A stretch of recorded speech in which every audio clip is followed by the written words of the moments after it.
Assalamu alaikum everyone here. My name is Revati. Brother Zakir, I'm your great fan. I'm very much enlightened by your talks and lectures on Islam and comparative religion. I have been reading Quran and I have a lot of Muslim friends. I'm from Singapore, born and brought up in India.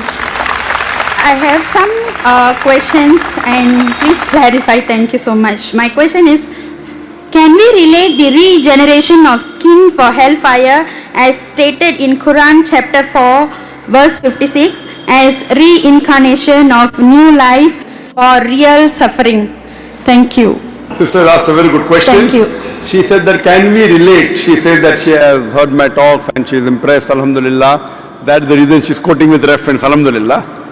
She's saying that the Quran says in Surah Nisa chapter 4 verse 56 that the skin is replaced so that you can feel the pain. Is it similar to reincarnation and a person is born again in this world? Sister, both are different. What Quran says in Surah Nisa chapter 4 verse 56, as to those who reject our signs, we shall cast them in the hellfire, and as often as the skins are roasted, we shall give them fresh skin so that they shall feel the pain. Previously science thought that only brain was responsible for feeling of pain. Today we come to know that in the skin there are pain receptors which are responsible for feeling of pain, which we did not know earlier. Quran says that God will give fresh skin so that they shall feel the pain. Scientifically it is proven. Now for example, Almighty God is just. Quran says in Surah Nisa chapter 4 40, Allah subhanahu wa ta'ala is never unjust in the least degree. That means he is very just. For example, history tells us that Hitler incinerated 6 million Jews. Today, if our law catches Hitler, what punishment can you give? Maximum you can give is kill him. That will take care of one. What about the remaining 5,999,000 people that he has killed? In the Akhirah, in next life, Almighty God says, as to those who reject our signs, we shall cast them in the hellfire. As often as the skins are roasted, we will give them a fresh skin.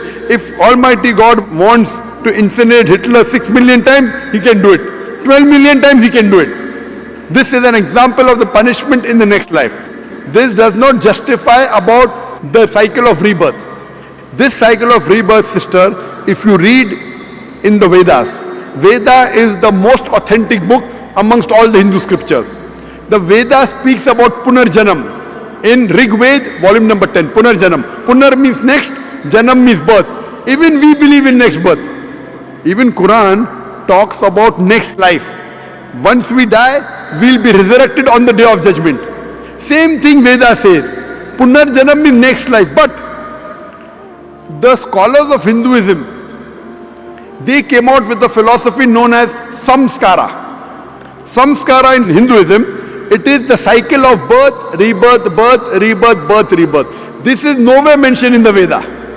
Veda speaks only about next life, which even Quran speaks. But the scholars of Hinduism could not justify how people are born. Some people are born handicapped, some people are born in poor family, some people are born with congenital heart disease. So God cannot be unjust. So to justify the justice of God, they come with a new philosophy called as samskara, cycle of birth, death, birth, death. Maybe in their previous life they did some wrong deed, therefore they are born handicapped. This is the philosophy of the Hindu scholars, not of the scripture.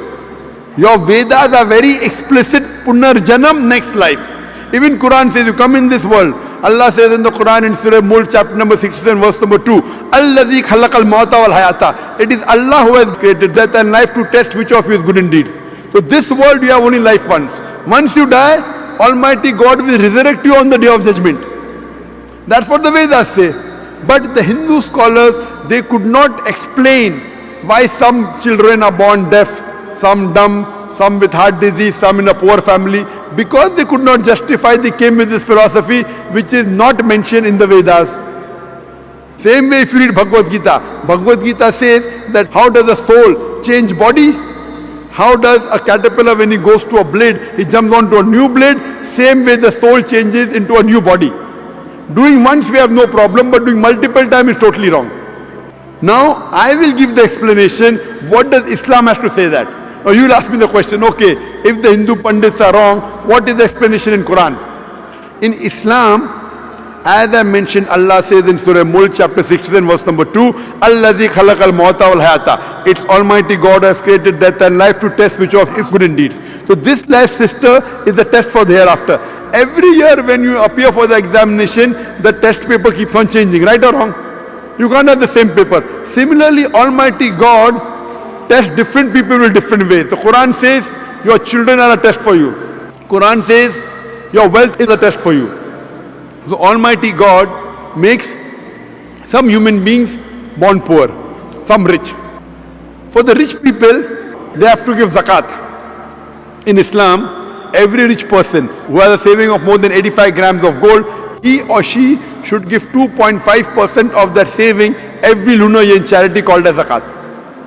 Poor man, there is no zakat. He gets 100 out of 100 marks in zakat. The rich man, if he doesn't give zakat, he'll get 0. If he gives half zakat, he'll get 50%. We say, Arey, garib hai, arey, poor man. That poor man is good, in akhirah is passing. So poverty is a test, wealth is a test. Whether do you follow the commandment of Almighty God. The Quran says even your children are a test. Maybe there's a couple who's very pious.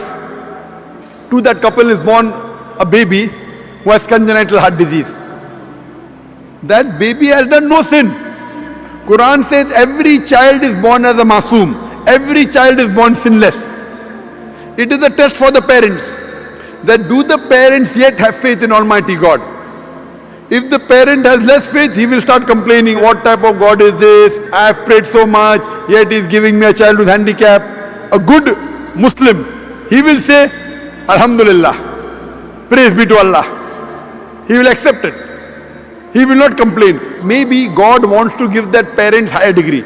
If you pass your bachelor's in arts, easy test, you get bachelor's degree. But if you pass MBBS, you get doctor in front of your name. But to pass MBBS is difficult. So maybe Almighty God wants to give that parents a higher degree in Jannah.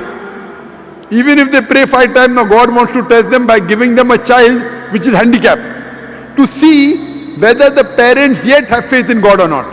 If they pass the test, they get a higher degree in Jannah. So the wealth, poverty, health, disease is a test. It is nothing to do with your previous life. That is the theory of the Pandits, not of Vedas. So Veda is the same thing what Quran is talking about. You come in this world once, then you have next life, Punarjanam. But not death, birth. This is not part of Veda. Hope that answers the question, sister. Sister, do you believe there is one God? I believe that there is one God and Prophet is a final messenger. Thank you. MashaAllah. Do you believe idol worship is wrong? No, I'm not doing idol worship for the past 9 MashaAllah. years. I would like to take Shahada with my children in Singapore later. Thank you so much.